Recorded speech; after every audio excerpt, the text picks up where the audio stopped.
comme l'a expliqué François-Louis, on a créé cette association. J'ai mis cette phrase de Sénèque parce que je pense que ça résume bien la situation dans laquelle on était au départ. C'est-à-dire que on avait des livres à éditer et on allait voir des éditeurs et ils nous disaient que ça les intéressait pas. Et en même temps, on voyait une évolution du patrimoine qui était, à notre avis, assez catastrophique. Et on s'est dit, puisque personne ne veut... Ça ne tient pas.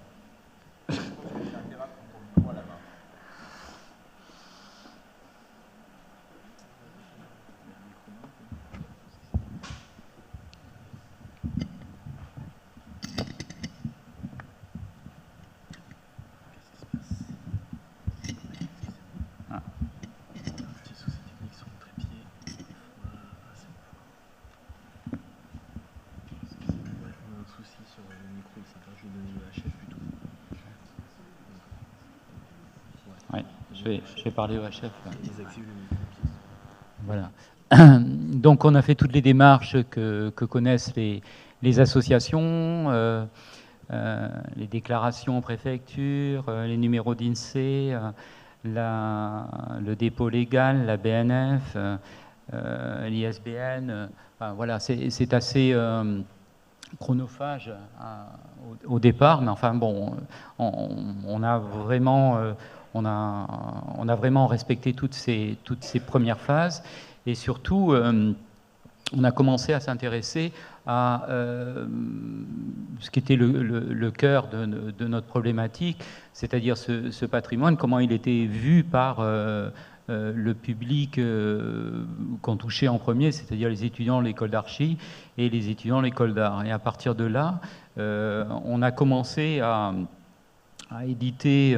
des livres, notamment sur le patrimoine paysage sous le vent, avec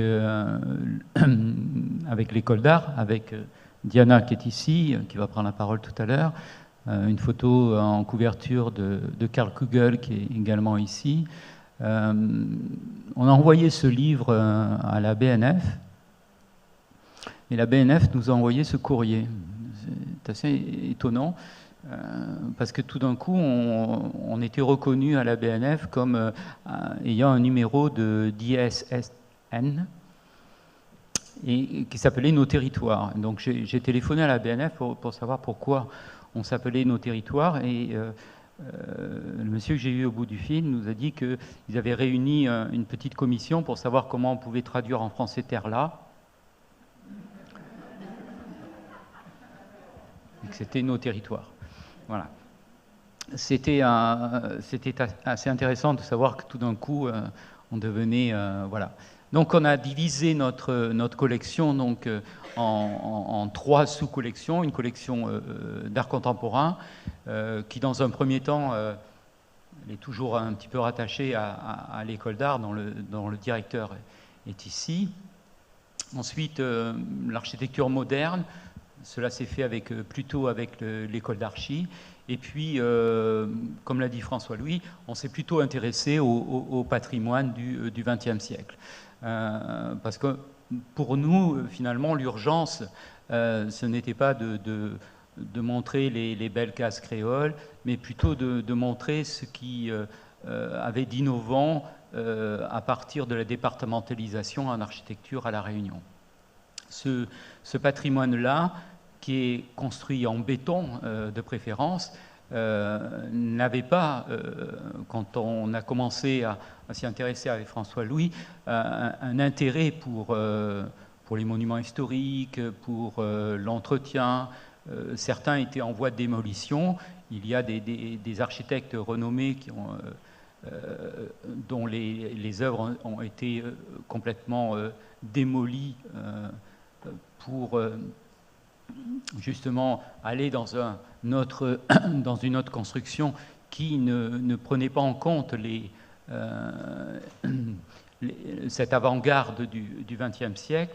Et donc, à partir de là, on s'est dit qu'il faut véritablement regarder comment tout cela s'est constitué. Donc, c'est évident que l'Iconothèque a joué un rôle très très important parce que, évidemment, avec les archives, on est allé fouiller, on est allé regarder dans les boîtes, on a un petit peu remonté nos manches et puis travaillé dans cette poussière de l'histoire pour savoir comment ces 50 dernières années du XXe siècle avaient été un petit peu oubliées. Et on s'est aperçu que tout cela revenait à une urbanisation et à un mode d'urbanisation de la Réunion qui avait été modifié avec la destruction du Titrait longtemps.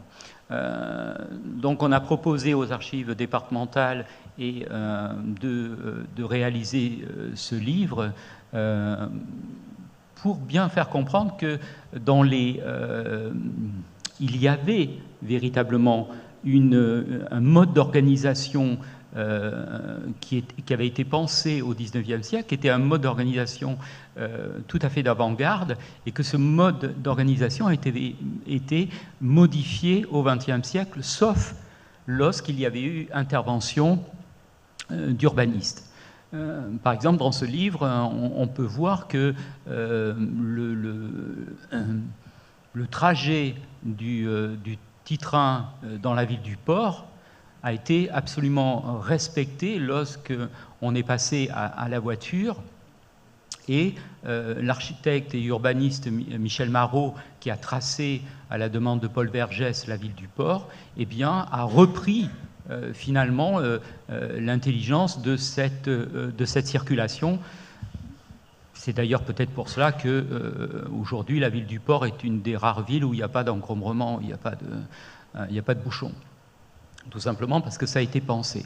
Et on a voulu véritablement s'appuyer sur cette histoire grâce aux documents de l'Iconothèque pour montrer évidemment le futur possible. Alors évidemment, on va nous dire, oui, le futur possible, c'est un nouveau train, mais bon, on ne va pas prendre, si vous voulez, position par rapport à cela.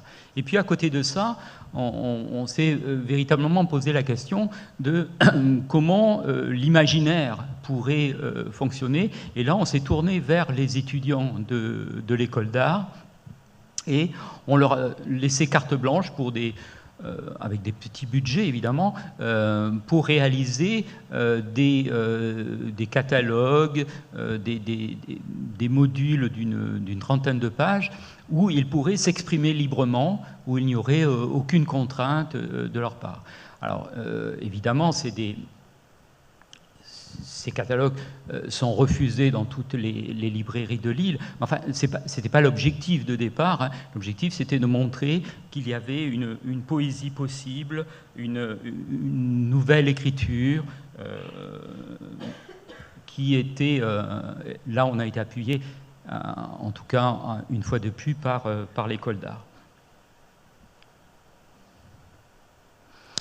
Puis, on s'est intéressé à une architecture qu'à l'école d'architecture, on laisse un petit peu de côté parce que c'est une architecture vernaculaire. Et là, c'est François-Louis Athénas donc, qui a fait toute cette recherche, qui a duré plusieurs années, sur photographier toutes ces boutiques chinoises, boutiques longtemps, qui ont été... dont certaines ont disparu. Hein. C'est un travail de 30 ans. Hein. Oui. Quelques années. Oui, mais après... Je me suis rendu compte que ça allait disparaître, donc j'ai commencé à travailler il y a 30 ans même, sur ce patrimoine architectural. Et là, quand on l'a publié, alors là, par contre, il y a eu une espèce d'engouement. D'ailleurs, pour la première fois, on a gagné un peu d'argent. Ouais. Bon, c'est pas négligeable. Le modèle économique n'est pas important, évidemment. On n'a pas fait une société d'édition qui édite des livres culturels pour en vivre. Oui.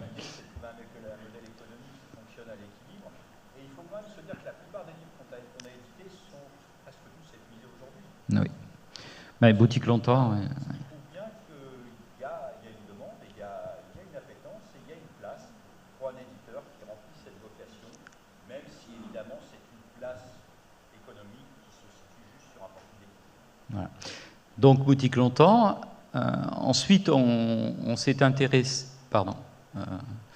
Après, on s'est intéressé à une architecture d'avant-garde avec cette villa PK8, qui est le seul modèle de villa corbuséenne qui a été construite à la Réunion, hein, avec les 5 principes de Le Corbusier. Là, c'est Hervé Douris qui a fait la campagne. Hein. Oui, c'est une villa qui est classée maintenant. Et on a fait venir Jean-Michel Bossu. Alors ça, c'était intéressant parce que, si vous voulez, on a demandé au CAUE et à l'école d'archi de faire venir l'architecte de cette villa et de pouvoir la commenter en direct. Et c'est lui en partie qui a écrit le livre et qui a participé à son élaboration. Ensuite, je vais un peu vite.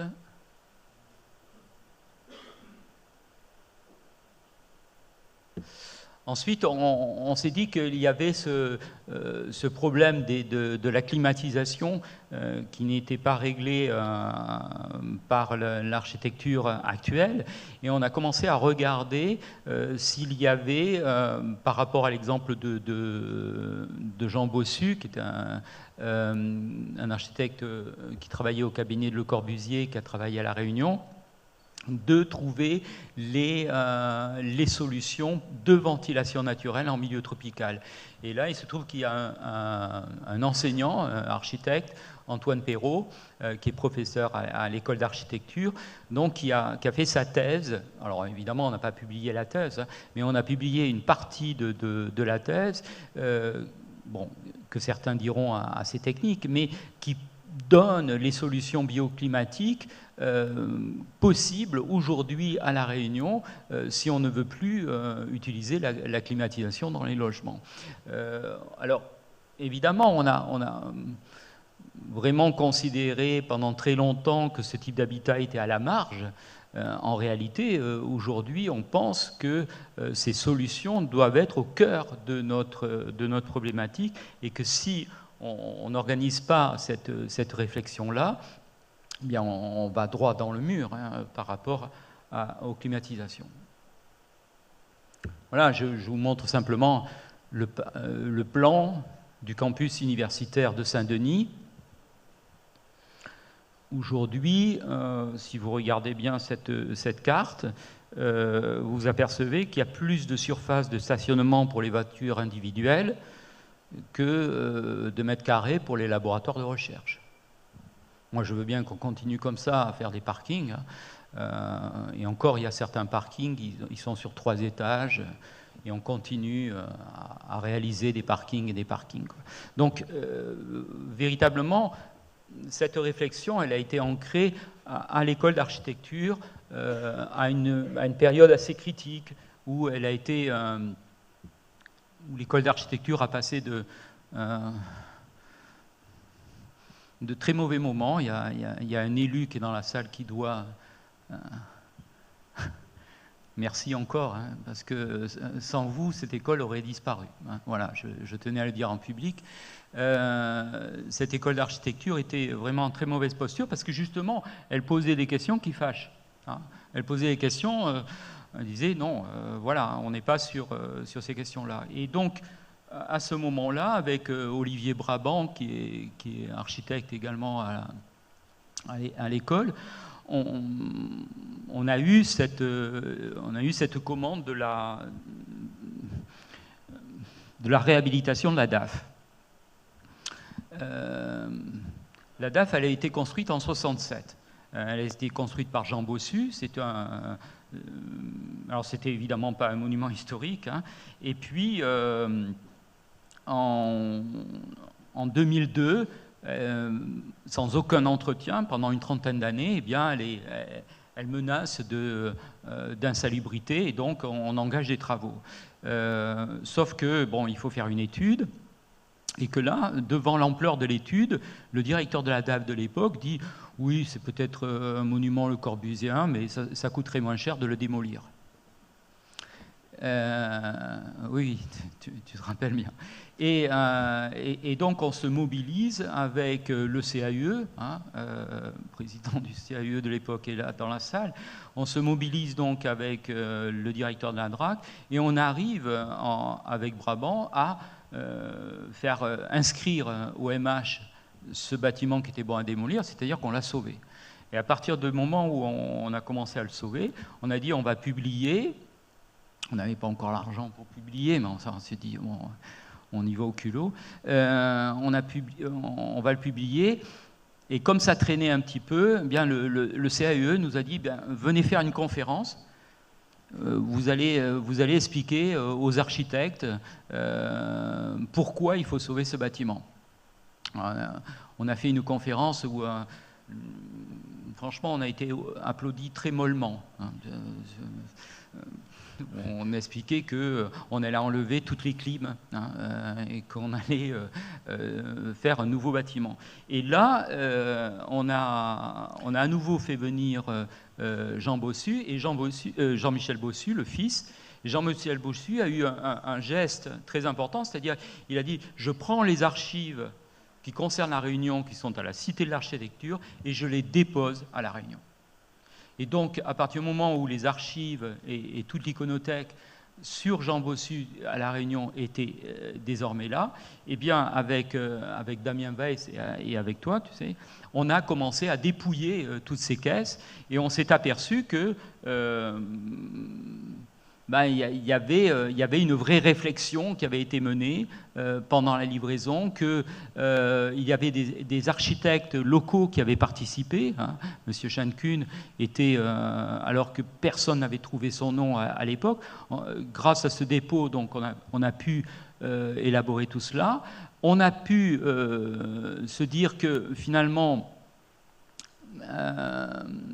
il y avait un intérêt sur Jean Bossu, et là on a contacté donc Xavier Dousson qui était en train de faire sa thèse sur Jean Bossu, et là il nous a dit mais attendez, il n'y a pas un ou deux bâtiments de Jean Bossu, il y en a au moins une cinquantaine.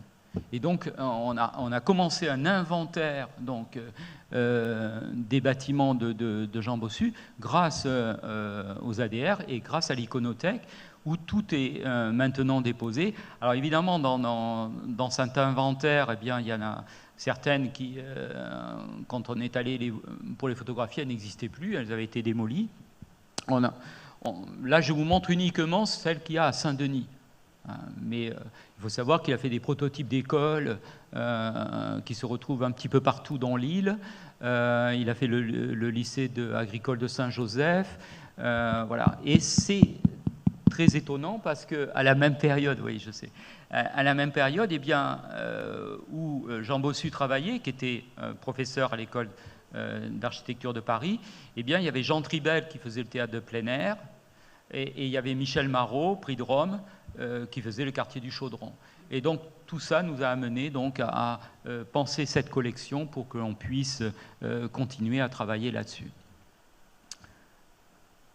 J'ai débordé là. On est presque. Ouais, on est presque. Oui. Bon, qu'est-ce que je fais? Voilà, on a demandé on va s'arrêter à la DAF. On a demandé à Olivier Brabant, quand il a restauré donc la DAF, à l'intérieur de la DAF, de laisser une trace archéologique de ce qu'avait construit à l'intérieur Jean Bossu. C'est-à-dire que quand vous êtes à la DAF, vous voyez donc ce petit chemin vert, c'est les murs qu'avait construit Jean Bossu. C'est-à-dire qu'on a fait une architecture archéologique dans du contemporain. Hein, voilà, pour situer un petit peu le problème. On était assez content de pouvoir travailler comme cela. Et puis on a sorti le livre qui a eu le succès médiatique que l'on sait, puisqu'on l'a réédité. On a été réinvité au CAE. Merci encore le CAE. Depuis donc aux Journées du patrimoine, la DAF est inscrite dans le parcours des visites et recueille un très grand succès. Voilà, oui, bien sûr, je merci m'arrête. beaucoup. Non, parce que j'ai embêté les autres en ne respectant pas, donc je ne vais pas non plus ne pas respecter, quoi.